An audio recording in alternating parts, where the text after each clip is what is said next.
Buenas noches para todos, qué bueno verlos por acá nuevamente y nada, esperamos que este encuentro sea para todos muy enriquecedor y que afiancemos conocimientos en este tema financiero que es todo un mundo para todos. Bueno, entonces a todos les debió haber llegado un archivo similar a este, es un libro de Excel. Entonces lo que vamos a hacer es que una vez tengamos el libro de Excel ya descargado, luego de abrirlo del correo, vamos a ir a la opción de habilitar edición para que el archivo quede en condiciones de función. El archivo como tal no tiene macros, entonces lo pueden descargar con confianza, con tranquilidad. Es un archivo que se prepara acá desde Comedal, que es simplemente una hoja de Excel que tiene varias fórmulas que vamos a utilizar dentro de la charla. Entonces lo pueden descargar con toda. Bueno, entonces ahora sí vamos a entrar en materia. El día de hoy vamos a hablar digamos, de aquellas nociones básicas para la toma de decisiones, aquellas nociones que son financieras, que hablan específicamente de la matemática financiera y cómo actúa la matemática financiera en, digamos, nuestro diario vivir. Entonces, inicialmente vamos a definir las matemáticas financieras como un conjunto de métodos matemáticos que nos permiten determinar el valor del dinero en el tiempo. Van a darse cuenta que el objetivo básicamente de esta charla de principio a fin va a ser aprender a determinar el valor del dinero. El dinero, como muchos otros bienes, tiene una capacidad de producir o multiplicar el dinero, ¿cierto? Cuando nosotros hablamos de producir dinero, quiere decir que el dinero puede producir más dinero, o que si por el contrario nosotros equiparamos ese dinero con bienes, pues entonces va a ser capaz de que esos bienes o que esos proyectos o que esas ideas de inversión nos generen más dinero. El dinero puede siempre producir más dinero, pero mal utilizado, pues el dinero en el tiempo va a destruir valor, ¿cierto? Son tres aspectos fundamentales que van a determinar el uso del dinero y su comportamiento general. La inflación, la oportunidad y el riesgo. Y vamos a hacernos esta pregunta al inicio de esta charla y la vamos a resolver finalizando. Para entender este concepto es fundamental que entendamos que el dinero en el tiempo tiene muchos movimientos. Entonces vamos a, digamos, a partir de esta premisa. Es lo mismo si hoy recibimos 1.000.000 de pesos que si lo recibimos dentro de un año. Vamos a tener esa premisa desde, digamos, este momento cero de la charla y la vamos a resolver al final de la misma. Entonces vamos a comenzar con esos aspectos o esos factores que determinan el uso del dinero y que determinan su comportamiento en el futuro. Vamos a hablar de uno de los ejemplos más claros, que es la inflación. Es uno de los aspectos que, digamos, para quien con alguna frecuencia observa noticias se ha dado cuenta que en los últimos años, en general, en la economía mundial se han visto, digamos, unas tendencias inflacionistas muy altas, muy elevadas, y obviamente nuestro país no ha sido ajeno. Pero, ¿qué es la inflación? Es un tema que a veces, digamos, no lo tenemos claro, nos genera dudas. La inflación la vamos a denominar un fenómeno económico que hace que el dinero día tras día sufra cambios. En este caso, que pierda poder adquisitivo, que esos 100 pesos que hoy tengo van a ir perdiendo, digamos, la misma capacidad de comprar los mismos elementos en el tiempo conforme una serie de movimientos, y es lo que vamos a denominar la desvalorización del dinero. La inflación normalmente y más, digamos, generalizada ocurre por la demanda ocurrente de productos. ¿Qué pasa? Los mercados generalmente exigen, digamos, una aceleración del consumo y eso hace que exista la demanda por la capacidad monetaria de la población o de los gobiernos circulantes o de los gobiernos que se encargan de administrar las monedas. ¿Por qué? Porque, digamos, la oferta de productos que el mercado está exigiendo es insuficiente para la oferta de productos y servicios que el mercado es capaz de producir. Entonces, el primer efecto por el cual el dinero pierde valor en el tiempo va a ser la inflación. Luego vamos a tener la oportunidad. La oportunidad es aquello que sacrificamos cuando tomamos una decisión. Normalmente, siempre que tenemos una posibilidad de inversión o una posibilidad de tomar una decisión financiera o económica, nos vamos a enfrentar con más de una posibilidad. Esas posibilidades en el ámbito financiero o económico las vamos a denominar oportunidades. La oportunidad de invertir en un plan o la oportunidad de invertir en otro. La oportunidad, por ejemplo, de comprar un inmueble y rentarlo, o la oportunidad de abrir un CDAT, o la oportunidad de abrir en acciones, o la oportunidad de invertir en derivados, en fin, la oportunidad que tenemos de invertir en un negocio específico o en una opción específica. Entonces, por ejemplo, aquí tenemos una definición que es bien importante y es que el costo de oportunidad es aquel sacrificio o aquello que sacrificamos cuando tomamos una decisión. Cualquier persona, por ejemplo, puede optar por descansar en lugar de trabajar. No se tiene que pagar por ello, pero en realidad hay un costo, ¿cierto? Ese costo por ese trabajo que estoy dejando de desarrollar me va a implicar pues que voy a ganar menos dinero o que el dinero que voy a ganar es suficiente. Entonces, la oportunidad siempre la vamos a tener presente en el tema financiero. Y por último, el riesgo. El riesgo básicamente es aquella, digamos, probabilidad de ocurrencia de un evento específico adverso. Normalmente el riesgo siempre va a ser la posibilidad de que algo negativo ocurra dentro de esa decisión o de esa oportunidad que yo elegí tomar, ¿cierto? El riesgo financiero se va a referir entonces a la probabilidad de ocurrencia de un evento negativo y de las posteriores, digamos, consecuencias financieras o económicas que eso va a repercutir para la organización, para la persona o para quien determine, ¿cierto?, administrar ese riesgo o tomar esa decisión. Con el tema de la inflación es algo muy importante que tenemos que tener en cuenta y es que se puede presentar incluso de la siguiente forma. Si bien nosotros, digamos, en el mercado financiero podemos tener un mercado como el nuestro de Colombia, que es un mercado en el que la oferta y la demanda normalmente tienen un equilibrio muy parejo. En el mercado también existe aquella inflación que tiene que ver con el consumo corriente. El consumo corriente es simplemente, digamos, definir que la economía básicamente prefiere comprar bienes, productos y servicios de manera inmediata. O sea, que la población decide comprarlos, digamos, toda la oferta de productos de manera inmediata en vez de recurrir al producto del ahorro. O sea, planificar las compras a futuro hace que el mercado se sature de compras, se sature de producto, que exista una alta demanda de un producto, por consiguiente la economía va a tener la necesidad de generar permanentemente productos, de generar efectivo y allí también se puede presentar una inflación. Los fenómenos inflacionistas en general se presentan porque el mercado requiere un número de productos insatisfechos, o sea, la oferta no alcanza a ser suficiente para atender la demanda, o porque el consumo corriente es demasiado elevado y la gente prefiere gastar desde crédito o desde otras fuentes de financiación que desde el ahorro. Entonces ahí tenemos estos tres conceptos que son fundamentales para entender cómo se comporta el dinero en el tiempo. El dinero básicamente lo que es digamos este mecanismo que nos permite llegar a ciertas cosas, pero para poder yo transitar ese camino, yo tengo que tener en cuenta estas tres condiciones específicas. Una cantidad de dinero o un valor solo es comparable cuando lo ubicamos en el mismo momento. Quiere decir, no es lo mismo si yo tengo hoy 1.000.000 de pesos de manera improductiva, o sea, sin darle una destinación específica, sin tener, digamos, un propósito real con ese dinero que me permita hacer o una inversión o una compra rentable. Entonces hay que tener en consideración que el dinero en el tiempo siempre va a perder valor. Independientemente de que la economía, digamos, tenga unos niveles estables de comportamiento y que los niveles inflacionarios de la economía sean bajos, hay que tener en cuenta que el mero uso de la moneda en el tiempo carece de valor si no se le hace un retorno, o sea, si no se hace una inversión y si ese dinero específicamente no tiene un uso en el que genere más dinero.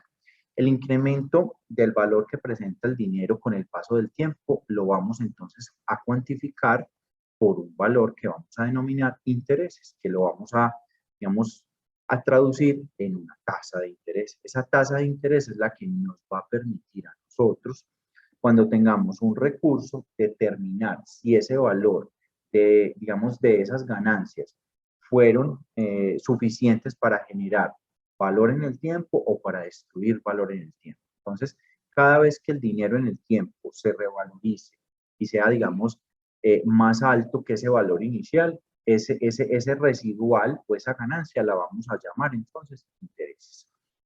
El interés siempre, siempre lo vamos a tener, digamos, de alguna forma equilibrado con el riesgo. A mayor riesgo, mayor será la tasa de interés. Ahora nos cuenta aquí que tenemos unas inquietudes. Vamos a escuchar entonces para que igual de alguna forma más, mucho más interactivo el espacio.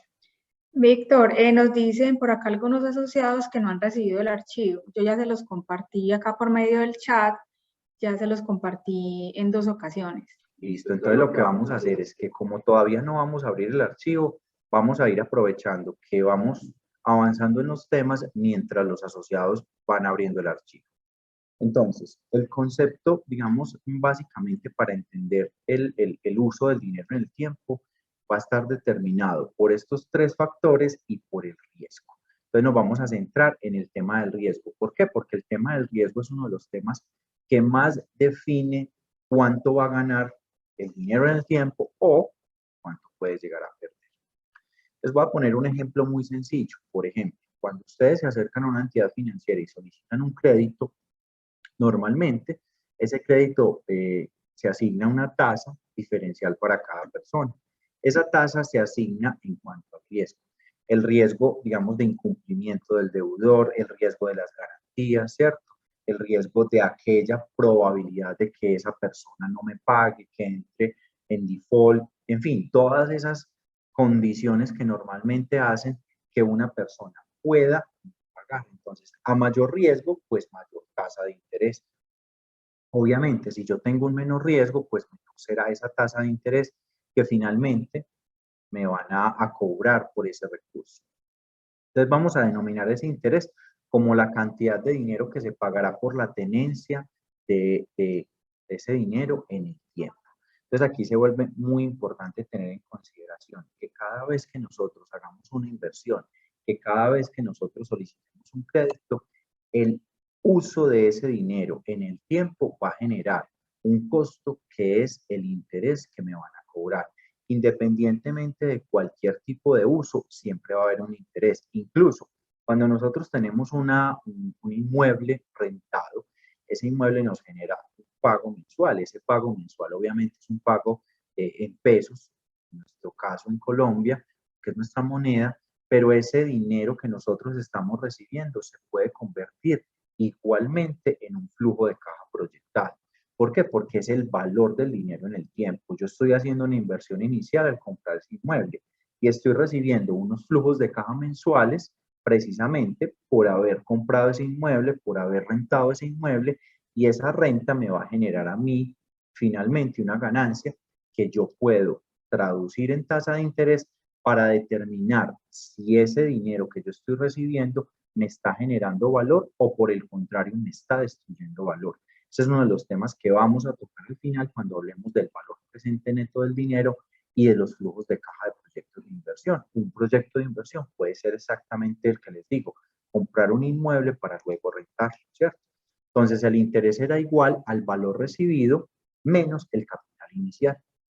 Ese residual que tendremos al final, ese será nuestro interés. Esa diferencia entre lo que nosotros recibimos al final contra ese valor inicial que yo estoy invirtiendo en ese proyecto de inversión. Cuando hablamos entonces de intereses, vamos a tener 2, digamos, tipos de intereses básicamente. Vamos a tener el interés simple y el interés compuesto. El interés simple es aquel interés que se caracteriza por la retribución económica causada y pagada, o sea, no se reinvierte. Quiere decir que yo presto 100 millones de pesos a una tasa del 1%, por ejemplo, y yo al final del periodo recibo el 1%, o sea, recibo el 1% como ganancia en mis 100 millones de pesos. Esos intereses que está generando ese capital no se están reinvirtiendo, por consiguiente, no son capitalizables. Cuando hablamos de intereses capitalizables, entonces hablamos del interés compuesto, que en el caso del interés compuesto es aquel interés que se suma al capital en los flujos de caja de la inversión y me genera más intereses. Quiere decir, yo invierto hoy 100 millones de pesos en un título o valor, CDAT, por así decirlo, en una entidad financiera, y esa entidad financiera me va a pagar una tasa efectiva anual del 4%. Al final del periodo, del tiempo en el que yo hubiera hecho la apertura de ese título o valor, yo voy a recibir los 100 millones de pesos más la ganancia. Pero lo que voy a hacer yo es que voy a coger ese capital más esos intereses y los voy a reinvertir. O sea, voy a hacer una prórroga de ese título. ¿Para qué? Para que esos intereses con ese capital me generen unos nuevos intereses y a esos intereses los vamos a denominar el interés puesto. Entonces, en el mercado financiero siempre nos vamos a encontrar con dos tipos de intereses, el interés simple y el interés compuesto. Normalmente la Superintendencia de Servicios Financieros exige a las entidades como Comedal y a los bancos en general que siempre le entreguen a los asociados en los productos de crédito y ahorro el interés efectivo anual. Si bien los créditos no se capitalizan en intereses normalmente, sí es necesario que el cliente conozca cuál va a ser el interés efectivo que va a pagar por ese, digamos, ese recurso que financia, porque en el tiempo no sabemos las condiciones del crédito, pueden verse modificadas o cambiadas en función de lo pactado.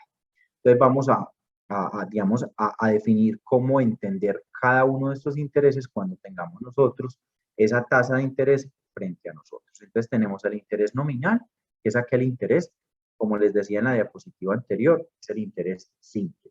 Y luego tenemos el interés compuesto, que vamos a denominarlo aquel interés que es efectivo anual. Entonces, cuando a mí me den una tasa mes vencido, porque yo solicito un crédito de 30 millones de pesos y me dicen que la tasa es del 0.85% MB, significa que es una tasa mes vencido. Cuando me están hablando de una tasa mes vencido, me están hablando entonces de una tasa en una denominación nominal. Quiere decir que no está capitalizando intereses, ¿cierto? Cuando me están hablando de una tasa efectiva anual, es una tasa compuesta que puede capitalizar intereses. Entonces, para entender mejor esa diferencia que tenemos en cada una de estas tasas, ¿cierto? Que es la tasa nominal y la tasa efectiva, tenemos la siguiente pregunta. ¿Qué sucede con los intereses cuando se liquidan? Lo primero que tenemos que preguntar, cuando yo tengo, por ejemplo, un crédito, ¿qué pasa con los intereses cuando me liquidan el plan de pagos? ¿Esos intereses hacen parte del capital que yo adeudo? No. Entonces, esos son intereses simples. Pero si por el contrario, yo hago una inversión en un título y al final del periodo a mí me dan la posibilidad de reinvertir ese capital más los intereses, pues estoy hablando entonces ahora de un interés que denominaremos compuesto y que tendrá una denominación efectiva anual. Tres aspectos fundamentales para poder determinar cómo se comportan los intereses en el tiempo. El capital, supremamente importante. El capital lo vamos a conocer como esa inversión inicial, como ese valor inicial que nosotros entonces estamos depositando. Luego vamos a tener los intereses y finalmente el tiempo. ¿Por qué? Porque el tiempo determinará cuánto voy a recibir. ¿Y por qué determina eso? Ahorita cuando veamos el simulador nos vamos a dar cuenta de un dato bien importante al tener en consideración cuando nos den una tasa de interés. Las frecuencias de tasa.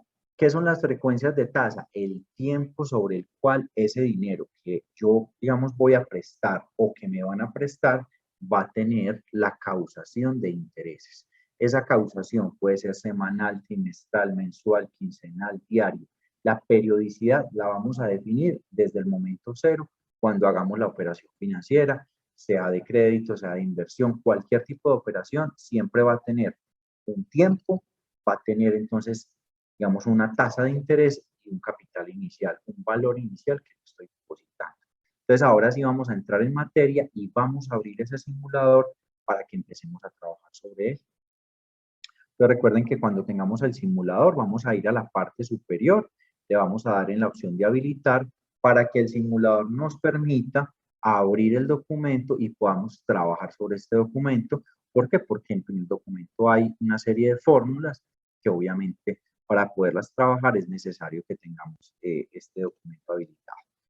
Entonces espero que la mayoría tengamos ya el documento abierto y vamos a comenzar. Resulta que yo solicito un crédito en una entidad financiera y la entidad financiera me dice, ¿cierto?, que ese crédito va a tener una tasa del 0.85%. Entonces vamos a marcar acá la tasa. Bueno, en este caso, para este Excel no sería punto, sino coma. Eso, digamos, en cada uno de los Exceles que tengamos, dependiendo de la configuración, vamos a poder determinar.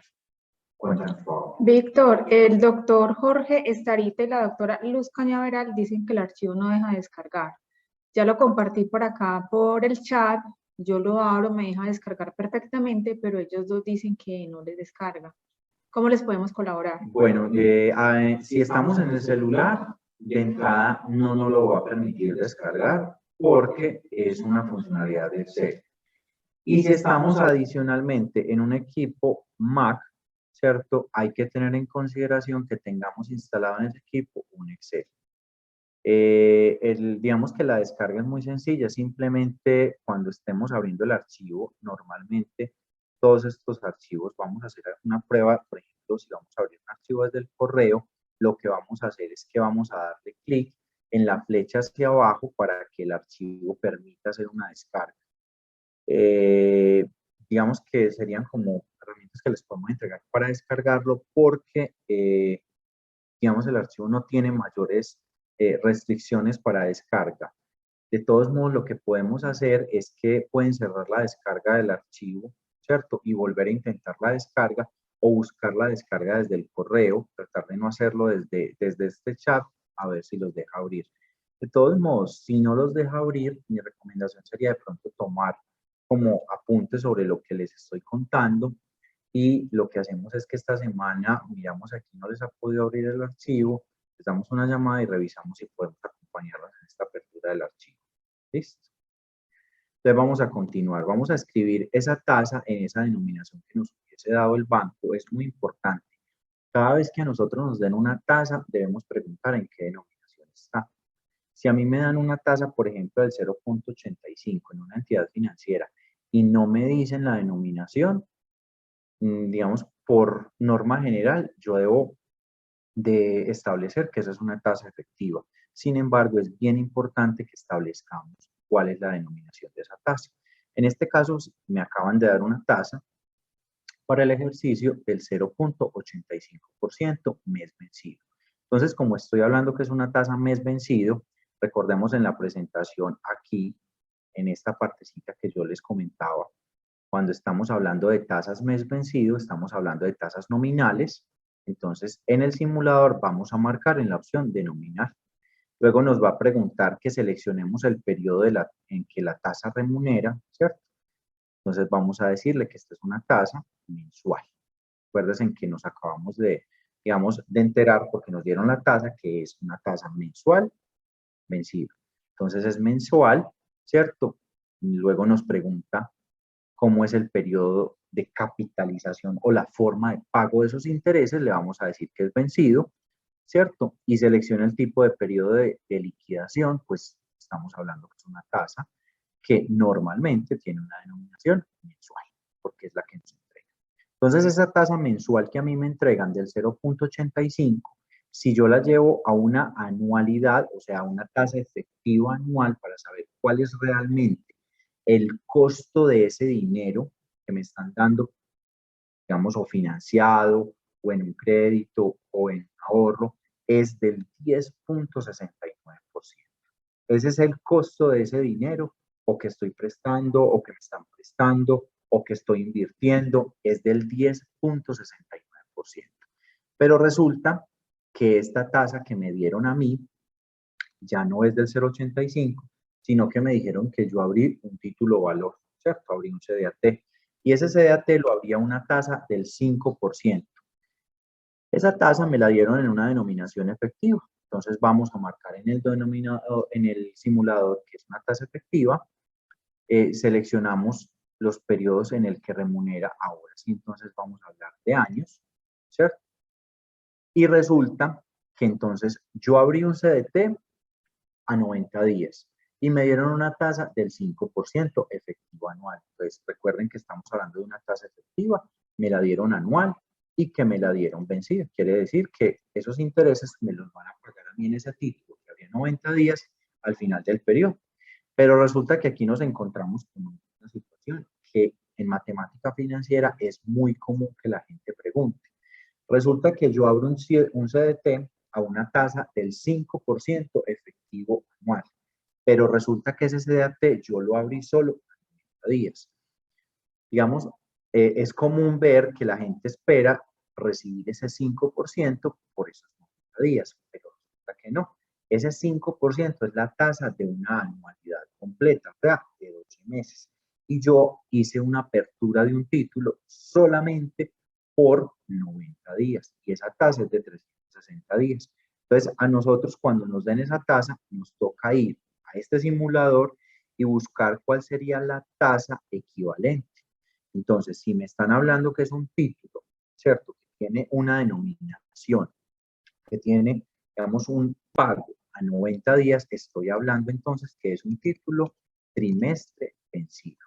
Quiere decir que por ese título que yo abrí a 90 días, en el que me dieron una tasa del 5%, vamos a recibir realmente un interés del 1.23%. Y es bien importante que estemos alineados, entonces me gustaría que nos contaran si todos pudieron hacer la fórmula y el dato les está dando exactamente el mismo resultado para que juntos lo revisemos. Veo igual muchas dudas aquí en el chat, pero creo que a todos nos dio exactamente igual. Perfecto. Entonces es bien importante que sepamos eso. ¿Por qué? Porque muchas veces cuando nos dan una tasa esperamos recibir un valor en el tiempo, pero ese valor en el tiempo va a estar determinado por el periodo en el que yo estoy haciendo esa inversión. Entonces, primer tema supremamente importante es saber que las tasas siempre, por norma general, en el sistema financiero, me las van a dar en una denominación efectiva anual, pero que dependiendo del periodo en el que yo deje el recurso, en el ahorro, en la inversión, en el proyecto de inversión, digamos, ese tiempo en el que permanezca ese recurso allí, va a ser el tiempo sobre el cual a mí me van a pagar esa tasa de interés. Entonces es bien importante que conozcamos eso para poder conocer cuánto es digamos, ese dinero real que a mí me van a pagar. Con los títulos valores, en el caso, por ejemplo, de un CDT o de una inversión, normalmente se pagan los intereses al vencimiento, pero resulta que yo también puedo pactar que ese interés sea un interés anticipado. Cuando yo pacto un interés anticipado, nunca estoy hablando de tasas efectiva anual. Miren que cuando yo le di en el simulador la opción de anticipar el interés, porque era un interés efectivo anual, inmediatamente él me dice que no es posible. No es posible, ¿por qué? Porque yo no puedo recibir intereses anticipados sobre tasas efectiva anual, porque recuerden que la tasa efectiva anual es aquella tasa que se capitaliza. Y para yo poder capitalizar una tasa o un rendimiento, tengo que tener el rendimiento al final del periodo. Quiere decir que el interés no puede ser anticipado. En este caso, para yo poder capitalizar, siempre tengo que tener una tasa efectiva. Pero si por el contrario, yo lo que voy a hacer es cobrar un interés anticipado, entonces eso es una tasa nominal. Aquí les voy a contar algo y es un ejercicio que, digamos, es conocido como los pagadiario. Normalmente los ejercicios del pagadiario que cobran tasas absurdamente altas son intereses nominales y son anticipados. ¿Por qué? Porque esos intereses normalmente se cobran en esa primera cuota que paga la persona cuando presta ese recurso, y lo que hace la persona que luego va y le cobra los intereses es cobrar anticipadamente los intereses del siguiente mes. Entonces a ese interés lo vamos a conocer también como un interés nominal, que es el que les mostraba ahorita en la presentación, ¿cierto? No hablemos a la presentación, es aquel interés que vamos a reconocer como ese interés simple, porque no nos va a capitalizar intereses. Entonces yo creo que hasta aquí tenemos claro un poquito cómo es ese manejo de intereses. La invitación es que revisemos el simulador, que conozcamos exactamente ese simulador para que aprendamos a manejarlo y para que de alguna forma entendamos cómo funciona. normalmente nos entregan tasas, pero no entendemos muy bien cómo funciona eso. Por eso ahorita, digamos, en la presentación les contaba, hay 3 conceptos fundamentales para entender la denominación de tasas, y es el tiempo, ¿cierto?, en el que vamos a recibir ese recurso, y la denominación de lo que nos están entregando, para poder yo saber cuál es esa tasa real a la que a mí me están cobrando los recursos o la tasa en la que me están pagando. Entonces ahí tenemos el primer ejercicio. Vamos ahora a hacer el siguiente ejercicio. Ahora me dice que tenemos alguna inquietud. Víctor, tenemos una pregunta del doctor Carlos Velázquez. Dice, ¿por qué al dividir la tasa efectiva anual no coincide con la tasa mensual? Bueno, ¿Esto no es una trampa de los bancos? Cuando nosotros dividimos una tasa efectiva anual y la dividimos, por ejemplo, por 12 periodos, no lo podemos hacer así por lo que les decía ahorita. Cuando estamos hablando de una tasa nominal, si a mí me dan, por ejemplo, una tasa nominal del 12%, yo sí la puedo dividir por 12 y cada uno de los periodos me va a dar 1%. O si me dan una tasa nominal, ¿cierto? Entonces una tasa nominal anual mes vencido del 12% y la divido por 12, tengo la tasa mensual. Pero si me dan una tasa efectiva anual, no la puedo dividir por 12. ¿Por qué? Porque recuerden que las tasas efectivas lo que hacen es capitalizar los intereses. Entonces, la tasa efectiva nunca se puede dividir por 12 porque es una tasa compuesta por la capitalización de los intereses, del retorno, de ese valor final que yo voy a recibir más ese capital inicial. Pues las tasas efectivas no se pueden dividir porque son las tasas que se capitalizan. Quiere decir que ese interés tiene una elevación al periodo o al número de meses que yo tengo la tasa. Entonces, esas no las podemos dividir. Las que podemos dividir son las tasas nominal, anual, mes vencido, o efectivo anual. Para eso, entonces, vamos a usar este simulador. En este caso, no sería un engaño al sistema financiero, porque lo que hace la tasa, o lo que pretende la tasa, es capitalizar ese rendimiento o esos intereses. ¿Listo? Tenemos una nueva pregunta, Víctor. Entonces, al hacer un préstamo, ¿cuál tasa es la que se debe pedir? Cuando hacemos un crédito, siempre debemos pedir nuestra tasa en efectivo anual para saber cuál es la tasa real a la que nos van a cobrar en caso de que por alguna circunstancia nos capitalicen los intereses. ¿Por qué nos los pueden capitalizar? Porque recuerden que cuando nosotros hacemos un crédito y nosotros caemos en incumplimiento y ese crédito posteriormente se va a demandar, entonces esa tasa se va a convertir en una tasa capitalizable, ¿cierto? Entonces siempre debemos pedir la tasa efectiva anual y la tasa mes vencida. ¿Por qué? Porque la tasa mes vencida es la tasa que mensualmente me van a cobrar a mí en la cuota del crédito que estoy pagando. Y la tasa efectiva anual es para saber cuál es la tasa del año completo corrido, para que si en algún momento sucede algo, yo pueda conocer cuál sería la capitalización que podría tener el valor del dinero en el tiempo. Normalmente cuando hacemos un crédito, siempre pedimos la tasa mensual. Entonces, digamos, hagamos el ejercicio. Yo hago un crédito y me dicen que la tasa de ese crédito va a ser una tasa del 0.93%. Entonces, como yo hago un crédito a la tasa del 0.93, estoy hablando de una tasa nominal, la remuneración entonces va a ser mensual. Estos intereses van a ser vencidos. Normalmente los intereses de crédito que yo pago en las obligaciones financieras son vencidos. Y eso por consiguiente va a tener una tasa efectiva anual del 11.75. Pero lo importante es que cuando hagamos una solicitud de crédito, siempre le pidamos al ejecutivo comercial que nos atienda, que nos entregue esa tasa en una denominación efectiva anual y en una tasa mes vencido. Si nos entrega solo una de las dos, pues ya vamos a tener este simulador y vamos a poder nosotros mismos hallar el valor de esa tasa. Pero lo importante es que ambas tasas las tengamos claras para poder nosotros determinar cuánto nos están cobrando realmente por ese dinero, por ese, digamos, esa inversión que yo estoy haciendo.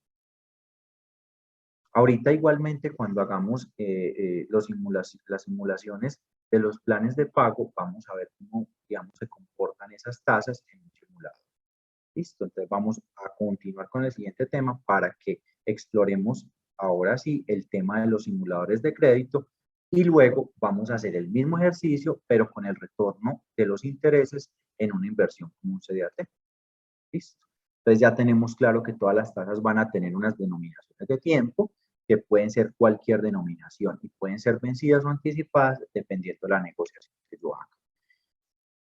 Ahora vamos a hablar de aquellas tasas que se indexan o que se juntan con indicadores para hallar una tasa final. En algunas operaciones de crédito nos dicen, por ejemplo, yo le presto ese recurso en una tasa del DTF más 5 puntos, o yo le presto ese recurso con una tasa del IBR más 12 puntos, ¿cierto? Cuando nos dicen eso, están haciendo algo que en el mercado financiero se llama indexar tasas. Se llama coger una tasa de referencia del mercado, un indicador de referencia del mercado y juntarlo con unos puntos fijos. Ese resultado final va a ser una tasa de interés, que siempre va a estar en una denominación efectiva anual. ¿Qué tipo de, digamos, de indicadores se pueden indexar? En el mercado financiero existen varios, pero yo les voy a hablar específicamente de estos 4 que en Colombia por lo menos son los más usados. Entonces vamos a hablar de uno que está muy de moda últimamente, que es la DTF, porque la DTF es la que determina la variabilidad en una denominación efectiva anual, o sea, en una base de 365 días, que va a tener el promedio ponderado de los depósitos de CDT a 90 días. Quiere decir, el Banco de la República, en conjunto con la Superintendencia Financiera, coge todos los CDTs que se colocaron en el mercado financiero en el mes inmediatamente anterior y hace la ponderación de las tasas que le otorgó el sistema financiero a esos títulos. Y con eso haya la DTF para determinar a cómo están captando a un plazo de 90 días todos, digamos, los agentes del sistema financiero, o sea, que es una tasa promedio ponderada de la captación de los títulos a 90 días. Entonces es, digamos, ese depósito a término fijo que va a tener una denominación. Normalmente la DTF, ¿para qué la van a usar las entidades financieras? Para determinar el costo del dinero que están, digamos, recogiendo las entidades financieras en la modalidad de CDATs. Entonces, esa tasa va a ser el costo del dinero a 90 días en una denominación efectiva anual por el uso del dinero. La DTF es muy usada en el sistema financiero para indexar, por ejemplo, los ahorros. Entonces, yo voy a una entidad y me ofrecen abrir un CDT al DTF más 2 puntos, al DTF más 1 punto. Cuando estos dos se suman, esos dos indicadores se suman, tienen como resultado una tasa final, ¿cierto? Ahorita en el simulador vamos a indexar eso para que aprendamos a entender cómo funciona. Pasa exactamente lo mismo que les decía ahora. No es sumar la DTF más los 4 puntos. Eso sería una suma, digamos, lineal. No funciona así. ¿Por qué? Porque la DTF es una tasa efectiva anual, por consiguiente tiene una capitalización, por consiguiente es una tasa que entonces al tener una capitalización va a tener entonces un valor exponencial que determinará cuál es esa tasa. O sea, no es una tasa recta como una tasa nominal que yo puedo sumar. En este caso tengo que tener una fórmula matemática para poder hacerlo. Luego tenemos el IBR. El IBR es el indicador bancario de referencia y es la misma tasa del DTF, solo que tiene una correlación mucho más clara. ¿Por qué? Porque ella no pondera. La DTF pondera, el IBR no pondera. Por consiguiente, el IBR suele ser mucho más estable que la DTF. La DTF suele tener comportamientos más bruscos en el sistema financiero, suele verse más afectada por otros temas como la inflación o el mercado financiero, mientras que el IBR no. El IBR suele ser mucho más estable. Entonces, hay entidades financieras en el mercado que no, digamos, colocan los créditos con la DTF más unos puntos, sino que lo hacen con la IBR. Vamos a entender un poquito, digamos, el concepto en el simulador. Entonces, lo que vamos a hacer es que vamos a sumar. Vamos a irnos a la parte superior del simulador donde dice suma y resta de tasas. Y vamos a ir a la opción que dice sumar. Entonces, resulta que yo voy a un banco y yo voy a abrir un CDT y me dicen que a mí me colocan ese CDT a una denominación de una DTF más 3 puntos. Entonces, la DTF el mes anterior se cerró en el 4.97%. En eso cerró la ETF. Y resulta que la entidad me dice que me va a entregar una tasa final con el DTF más 3 puntos. Quiere decir que ese banco me va a colocar a mí ese título a un 8.12%. Entonces vamos a ir al simulador. Resulta que me lo van a entregar al 8.12%. Recuerden que esta es una tasa entonces efectiva que tendrá entonces una denominación en años y ese título que yo fui y abrí a esa entidad financiera lo abrí a un plazo de 90 días. Entonces esa tasa se convierte en una tasa del 1.97. Miren aquí lo importante de conocer el manejo de las tasas. ¿Por qué? Porque de pronto cuando me dan esa tasa se ve muy rimbombante, entonces yo pienso que me van a dar una muy buena tasa por ese recurso, pero la realidad es que esa es una tasa que tiene unos componentes que finalmente tendrá una tasa muy diferente a lo que yo me estoy imaginando. Repitamos el ejercicio. Entonces resulta que yo abro un CDAT que me va a pagar una tasa del DTF más 3 puntos. El DTF al cierre del mes anterior cerró en el 4.97%. Y yo voy a tener 3 puntos adicionales. Como resultado, voy a tener una tasa final del 8.12%. Pero resulta que yo no abrí ese título valor o ese CDAT en un plazo de 360 días, o sea, en un plazo de un año, sino que yo abrí ese título a un plazo o a un periodo de 90 días, o sea, un trimestre. Esa tasa real que me van a pagar a mí se convierte en una tasa del 1.97%. Ahí es donde se hace muy importante que conozcamos el manejo de tasas para entender cómo funciona el sistema financiero. También puede pasar lo siguiente, existen entidades financieras que otorgan, digamos, la tasa final para los CDATs o para algunos títulos, ligada a la ETF, pero le restan los puntos. No es muy común, pero puede suceder. Puede suceder que en una operación financiera a mí me dicen que me entregan, perdón, una tasa del DTF menos un punto. Entonces, digamos, en la fórmula o en el simulador que tenemos, ya no le vamos a dar la opción de sumar, sino que le vamos a dar la opción de restar. Entonces, realmente a mí me van a entregar una tasa del 3.93 porque el sistema financiero, en la negociación que yo hice, me dijo que me van a pagar una tasa del DTF menos un punto. No es lo común en una inversión financiera que se paguen DTF menos puntos. Eso es muy común, por ejemplo, en operaciones de créditos de tesorería para empresas. Normalmente los bancos lo que hacen es entregar la DTF menos unos puntos, que esos puntos que le quitan es una correlación de mercado. Cuando ellos notan que la DTF está muy alta o que el IBR está muy alto, digamos que hacen esa correlación y quitan unos puntos adicionales a esa tasa para equipararla un poco, para bajarle un poco, entonces dan esa tasa.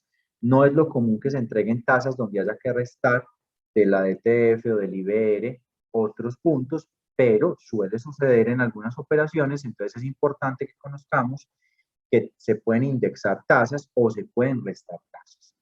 Lo mismo pasa, por ejemplo, en una inversión. Si yo quiero saber cuál es la tasa, por ejemplo, que yo tenía en una inversión, me pagaba una tasa del 12%, mientras que una inversión me paga una tasa del 15% para yo saber cuál es la relación de una tasa con la otra, dónde estoy ganando, dónde estoy perdiendo.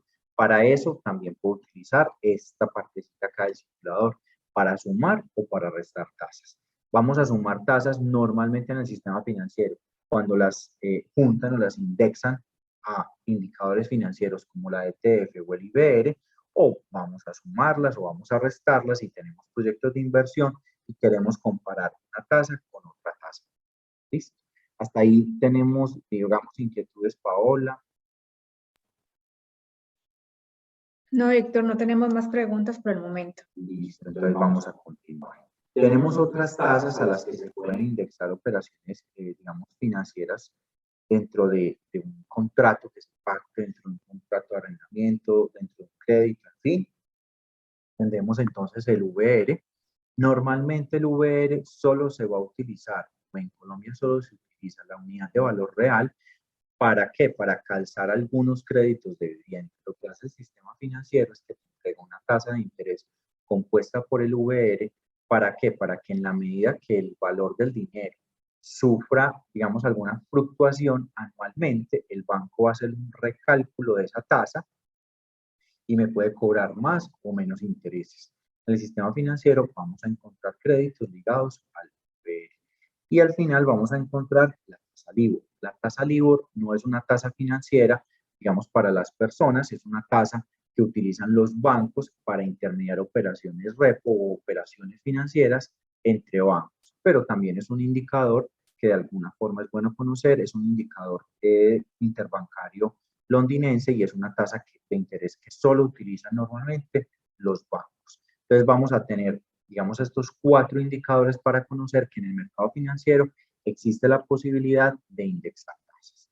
Entonces ahora sí vamos a entrar en materia porque, digamos, esas tasas tienen movimientos en el mercado.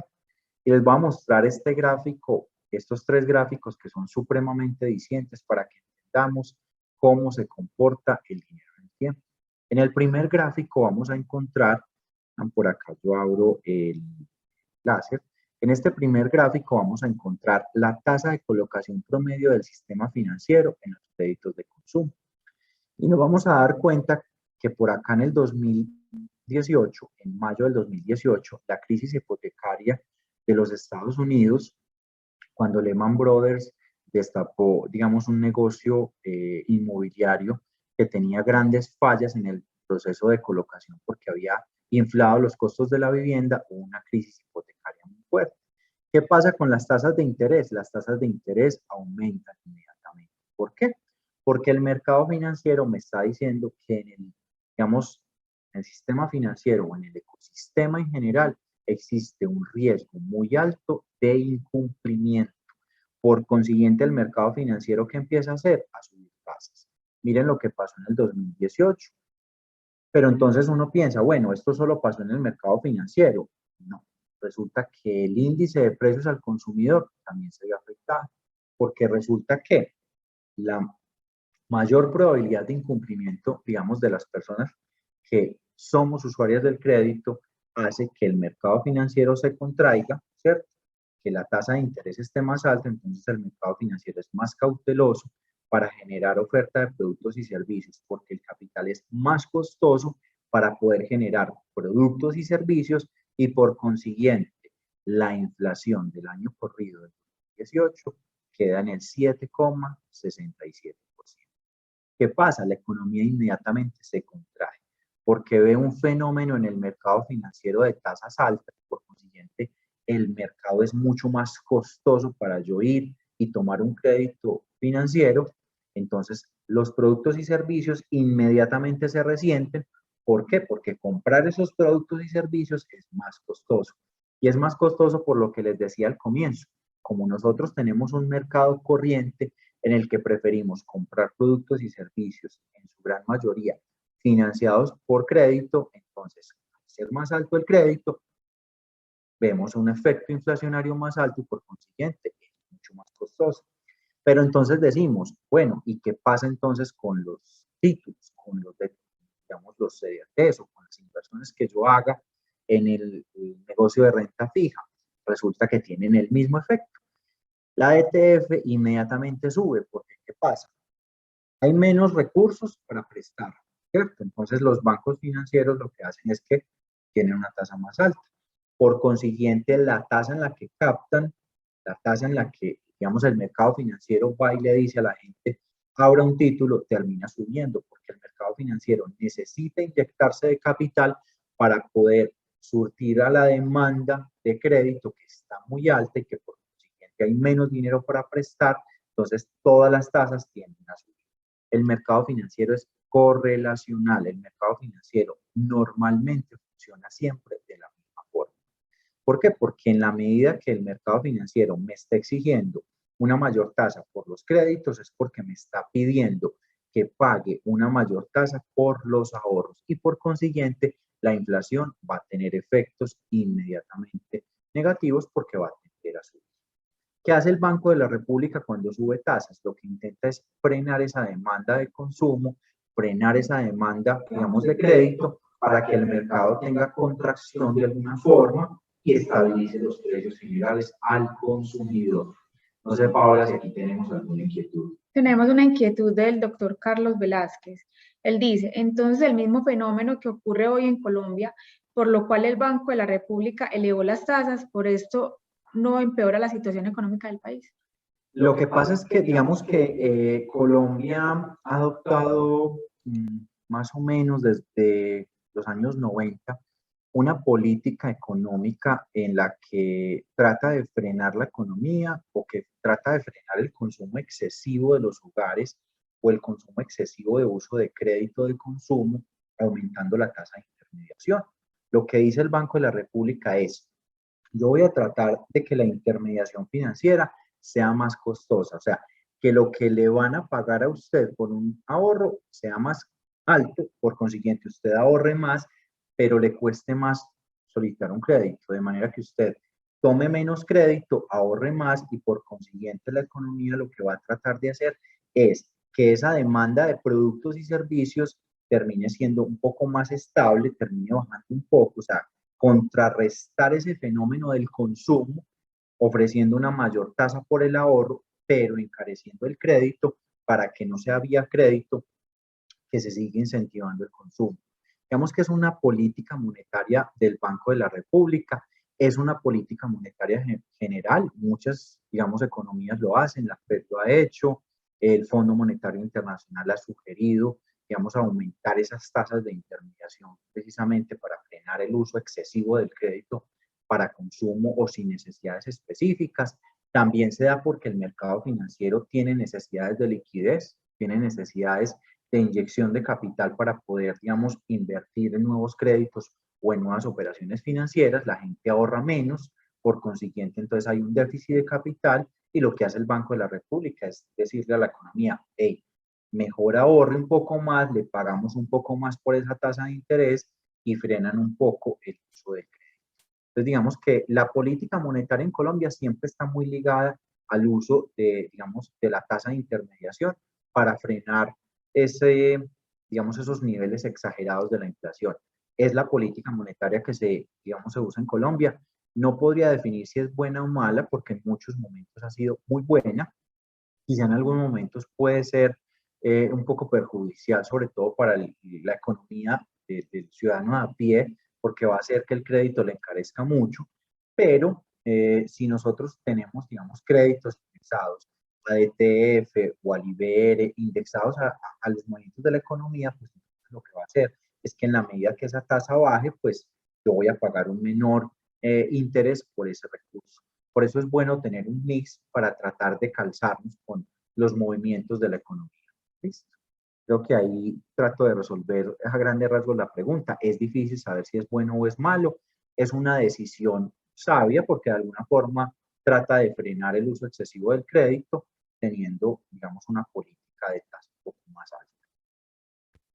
Ahora vamos a hablar entonces de aquellos factores que son fundamentales, ¿cierto?, en una operación de crédito. No sé, Paola, si de pronto tenemos dudas del tema anterior, creo que hay varias preguntas. Tenemos una pregunta a la doctora Rubiela Gallego. Cuando invierto en un CDT, ¿me pagan el mismo interés inicial o se actualiza el interés al interés actual? Ahí, doctora, va a estar relacionado con las condiciones inicialmente pactadas. Si cuando yo abro un título valor a mí me están dando una tasa fija, no van a haber movimientos en el futuro. O sea, esa tasa va a ser la tasa que al final del periodo me paga. Por eso es muy importante saber cuando yo abra el título lo que les decía ahorita. Usted me está pagando una tasa del DTF más unos puntos o usted me está pagando una tasa fija. Si usted me está pagando una tasa del DTF, pues entonces al final del periodo de ese título, valor o de esa inversión, yo voy a tener movimientos. Si la DTF subió, yo me voy a ver beneficiado porque me van a pagar más recursos. Si por el contrario esa DTF baja, entonces yo no me voy a ver beneficiado, sino que voy a recibir menos dinero. ¿Por qué? Porque el mercado está diciendo pague menos dinero por el uso de ese ahorro. Entonces, si es una tasa indexada, van a haber fluctuaciones. Si es una tasa fija, no. Por eso es muy importante que conozcamos el movimiento en general de la economía. Muchas veces nos dan una tasa y nos sentimos muy temerosos a saber si es mejor fija, si es mejor variable. Lo que tenemos que hacer es conocer el entorno económico en el que estamos tomando esa decisión.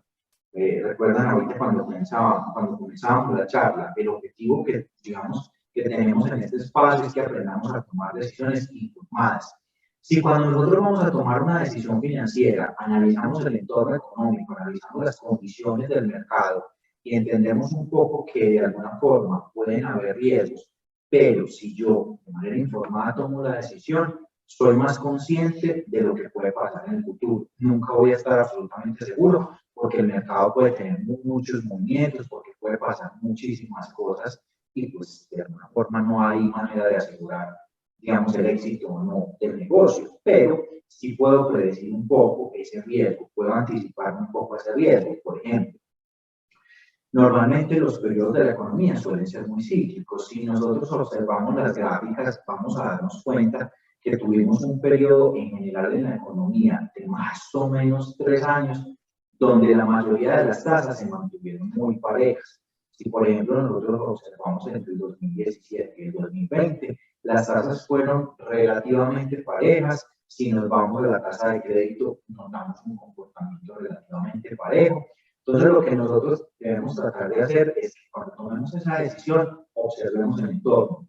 Esta información que yo les estoy compartiendo hoy es información de carácter público. Toda esa información la bajé del Banco de la República. Ustedes pueden entrar y conocer estas tasas, pueden conocer esta información y de alguna forma hacerse una idea para saber en qué momento es apropiado hacer una inversión, en qué momento es apropiado que sea a una tasa fija, a una tasa variable, de alguna forma entender cuál es el momento oportuno para tomar un crédito, para abrir un CDT. Entonces, digamos que lo importante es conocer mi necesidad y qué tanto riesgo estoy yo dispuesto a asumir. No sé, Paola, si tenemos otra duda, si la doctora Rubiera le quedó claro la explicación. Sí, la doctora Rubiera dice que ya lo de reinvertir. Normalmente las reinversiones de títulos valores se hacen a tasa fija. Normalmente no vamos a encontrar una reinversión a tasa variable. ¿Por qué? Porque cuando yo pacto una tasa, lo estoy pactando a un plazo previamente establecido. Entonces, si yo pacto una tasa de un título cuando lo hago desde el momento cero, lo hago a un plazo ya definido. Cuando hablo de reinversión, estoy hablando de lo que va a pasar luego del vencimiento a futuro. Entonces, estoy hablando de un plazo muy largo. Normalmente, esas reinversiones siempre se van a hacer a una tasa fija. Lo recomendable ahí es hacerlo a una tasa fija, pues porque de pronto es muy difícil conocer a tan largo plazo el comportamiento del mercado. La recomendación ahí sería obviamente hacerlo a una tasa fija. Entonces ahora vamos a hablar de los factores en una operación de crédito. Los factores básicos de una operación de crédito entonces van a estar determinados por el plazo, periodo de pago, la forma de pago, ¿cierto? Yo puedo tener pagos anuales, pagos quincenales, semestrales, los periodos de gracia que pueda pactar yo dentro de la negociación y los periodos de capitalización en caso de que tengan periodos de capitalización.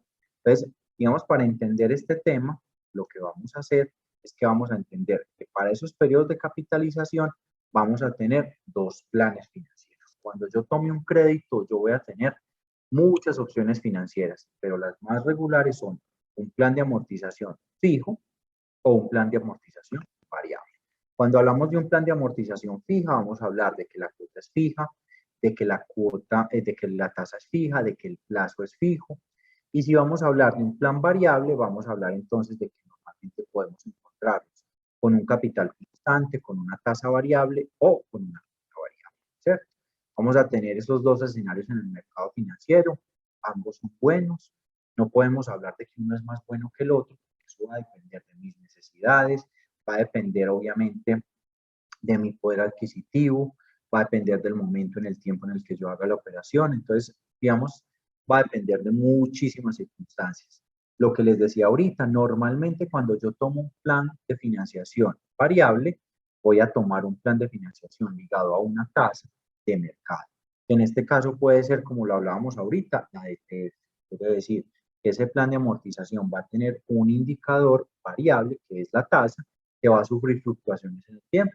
Como lo veíamos en la diapositiva anterior, ¿cierto? Como puede bajar, aquí vemos periodos en los que baja, el láser, aquí vemos que la DTF ha tenido periodos en los que cae y periodos en los que sube. Entonces, Esa denominación la vamos a definir nosotros en función de nuestra necesidad, ¿cierto? Entonces, el plan de amortización de un crédito puede ser fijo o variable en función de nuestra necesidad.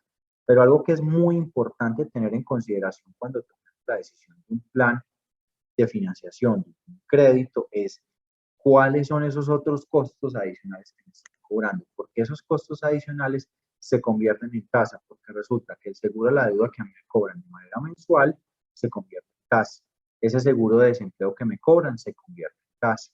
O seguro de desempleo, en fin, hay muchas otras pólizas de seguro que me pueden cobrar en una operación de crédito. Entonces es muy importante que sepamos que todo eso que me cobran en una operación de crédito se convierte en tasa. Entonces vamos a ir ahora al simulador a la siguiente hoja, para que entendamos este concepto de planes de amortización de una mejor manera. ¿Listo? Entonces abrimos la segunda hoja del simulador y nos vamos a parar primero en el cuadrito que dice solicitado y vamos a hacer el siguiente simulador. Vamos a solicitar un crédito de 5 millones de pesos, ¿cierto? A una tasa de el 3. Bueno, vamos a una tasa de 1%. Perdón, vamos a poner primero el plazo. El plazo les hablaba ahorita es el periodo de pago del crédito. Entonces vamos a poner 36 meses. Y vamos a poner la tasa que habíamos hablado del 1%. Entonces nos vamos a encontrar con dos planes financieros. Nos vamos a encontrar con el plan financiero tradicional, creo que es el más conocido, que es un plan de pagos de cuota fija. Quiere decir que yo todos los meses pago la misma cuota. Pero es que resulta que en ese plan financiero de cuota fija, yo entonces lo que voy a tener es una variabilidad al abono a capital y al abono a los intereses. Me van a cobrar intereses sobre el saldo inmediatamente anterior, el saldo del mes inmediatamente anterior. Por eso es una tasa mes vencido. Miren que acá en el simulador lo colocamos, estamos hablando de una tasa mes vencido, ¿cierto? Entonces me cobran intereses sobre el mes, sobre el saldo del mes inmediatamente anterior. La cuota será fija, pero el abono a capital será variable todos los meses. Digamos, en un plan de amortización de cuota fija, suelo abonar un poco más. Pero si nos pasamos al lado contrario, donde tenemos entonces un plan financiero de cuota variable, normalmente nos vamos a encontrar con el siguiente escenario. Los planes de amortización de cuota variable van a tener un abono fijo a capital. Y si dentro de lo que nos están ofreciendo una tasa variable, pero el abono no es fijo a capital, lo mejor es solicitar que sea un abono fijo a capital. Porque cuando nos dan una tasa variable y el abono no es fijo a capital, es porque la cuota es fija y quiere decir que en la última cuota, el banco lo que va a hacer es cobrarnos los intereses dejados de cobrar por los movimientos de la ETF o de ese indicador al que nos indexaron esa tasa.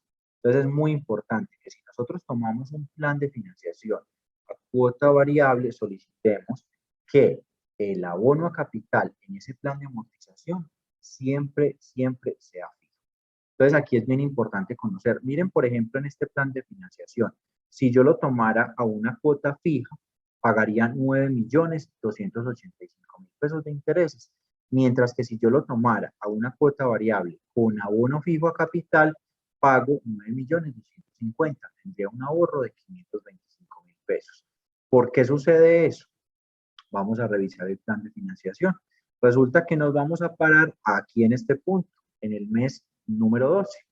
Resulta que en el mes número 12, en un plan de cuota fija, yo he abonado para esa fecha al capital del crédito la suma de 14.720.000 pesos, mientras que en un plan de amortización de cuota variable con abono fijo a capital, yo en ese punto he abonado 16.666.000 pesos. He abonado más a capital, por consiguiente, me van a cobrar menos intereses. De hecho, les cuento que ese es el plan de amortización, por ejemplo, de los créditos en Comedal que están ligados a la DTF. ¿Por qué es importante conocer esto? Para que sepamos que cuando tomemos una decisión financiera debemos tratar de analizar todas las opciones posibles. ¿Recuerdan ahorita cuando hablábamos al comienzo de la oportunidad oportunidad. Esta es una oportunidad. Cuando tenemos dos planes de financiación, tenemos la oportunidad A y la oportunidad B.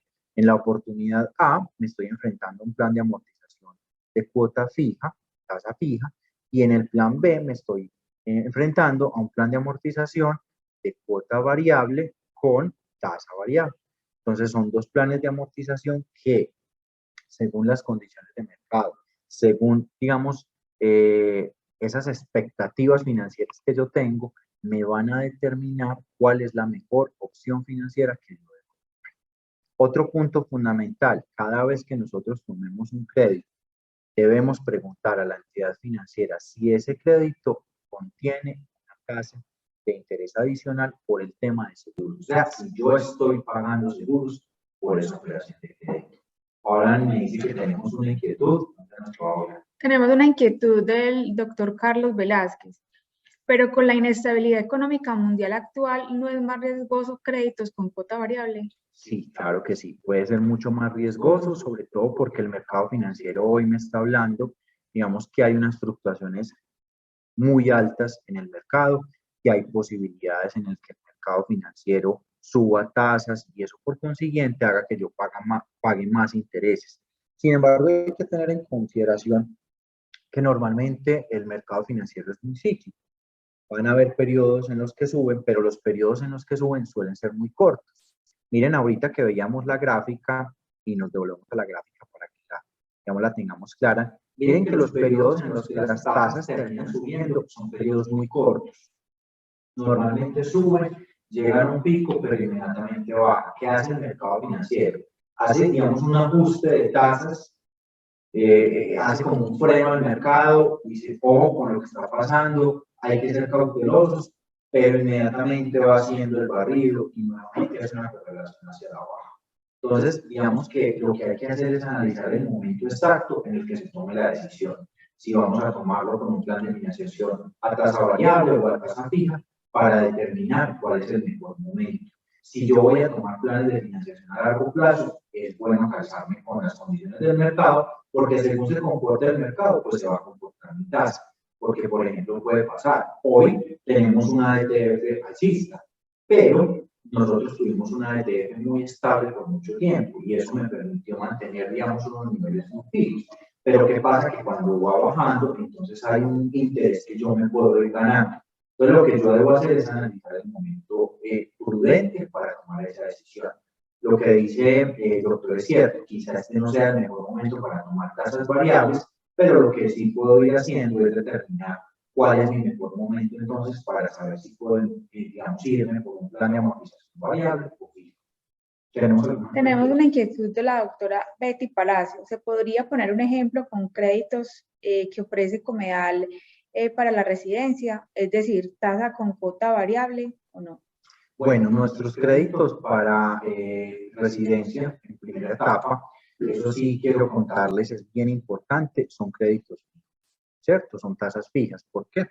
Porque también hay que ser muy responsable con el asociado. Si una persona está en una etapa de residencia, si sus ingresos están, digamos, solo limitados a lo que recibe por la ley de residencia, la tasa no puede ser variable. ¿Por qué? Porque de alguna forma esa persona, pues, va a tener un ingreso muy fijo, muy estable, no va a tener posibilidades de aumentos de ingreso, entonces, por consiguiente, la tasa es fija.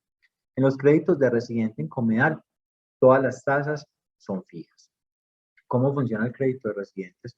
Brevemente, lo que hace el crédito de residentes es que en la etapa en la que el asociado está estudiando, solamente le va a cobrar intereses sobre lo que va desembolsando. Quiere decir, el asociado va a hacer una residencia que dura 3 años y va a solicitar para esa residencia desembolsos de 20 millones de pesos semestrales, ¿cierto? Entonces se le van a hacer a ese asociado por ese tiempo 6 desembolsos y por consiguiente esa persona va a ir pagando intereses solamente sobre el valor que se le va desembolsando. Pero ese pago que se va a hacer a una tasa fija durante todo el tiempo de esa primera etapa de esa residencia. ¿Listo? Con eso creo que responderíamos esa pregunta. Volviendo obviamente al simulador, lo que hacemos es entonces preguntar cuáles son esos intereses adicionales que yo estoy pagando por ese seguro de deuda que me están cobrando. En el mercado financiero, todos los créditos tienen seguro de deuda. También los de Comedal lo tienen. Lo que pasa es que los de Comedal, hasta 100 millones de pesos están cubiertos por la cooperativa, y por 100 millones adicionales, ¿cierto?, los cubriría el asociado. Pero terminan siendo muy económicos. Pero, por ejemplo, siempre es importante saber cuál es ese valor que me están cobrando, porque ese valor se paga mensualmente y eso se convierte en tasa. Entonces, digamos que para este crédito de 50 millones de pesos en el mercado financiero, normalmente vamos a ver que nos van a cobrar por, digamos, ese recurso un valor mensual de 33.000 pesos de seguro. Esos 33.000 pesos se van a convertir en una tasa del 1.11%. ¿Recuerdan ese crédito que me prestaron de 50 millones a 36 meses con una tasa del 1, pero resulta que mensualmente me cobran 33 pesos de seguro de deuda? Quiere decir que esa tasa que me habían dado del 1% se convierte en una tasa del 1.11%. Porque es bien importante conocer eso, porque eso nos va a permitir conocer cuál es el valor real que me están cobrando.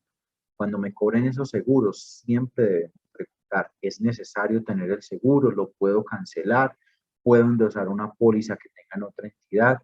Buscar todos esos, digamos, recursos que el mercado financiero nos ofrece. ¿Para qué? Para pagar menos intereses sobre ese crédito. Entonces, por eso es tan importante conocer cuál es digamos, el valor adicional que me están cobrando, revisar el extracto muy bien, revisar cuánto me cobran de interés corriente, revisar cuánto me cobran de interés moratorio si yo estoy pagando atrasado, revisar qué me están cobrando de seguros, cuánto me cuestan esos seguros, para determinar cuál es esa tasa de interés real que me están cobrando por el uso del dinero en el tiempo. Básicamente aquí lo que estamos simplemente pagando cuando hablamos de tasas es el uso del dinero en el tiempo. ¿Listo? Volvamos entonces a la presentación. Ya tenemos supremamente claro, obviamente, cuáles son todas esas otras condiciones o esos costos ocultos de esos planes de amortización, que la recomendación es que siempre preguntemos qué nos están cobrando. Los productos financieros en el sistema son supremamente sencillos y vamos a pasar rápidamente con ellos para que conozcamos. ¿Por qué los quise traer a colación? Porque todos los productos y servicios del sistema financiero en general me van a cobrar o me van a pagar una tasa de interés. ¿Por qué? Porque el uso del dinero en el tiempo tiene un costo. ¿Para qué? Para evitar que el dinero a futuro pierda valor. Entonces, en la captación vamos a encontrar las cuentas de ahorro, van a pagar una tasa de interés que es irrisoria, pero la pagan. Vamos a encontrar cuentas corrientes que cuando no pagan una tasa de interés nos permiten acceder, por ejemplo, a cupos de sobregiro. Vamos a encontrar los ahorros pensionales que también cobran unas tasas de interés. Vamos a encontrar las fiducias que también pagan unas tasas de interés. Vamos a encontrar las inversiones en el mercado de valores que también pagan un rendimiento que cuando, digamos, ese rendimiento nos llega a nosotros, también es una tasa de interés. Vamos a encontrar en el mercado financiero los créditos de vivienda, créditos de consumo, créditos de tesorería para las empresas, créditos comerciales, microcréditos. Todos los créditos van a cobrar una tasa de interés por el uso de ese dinero.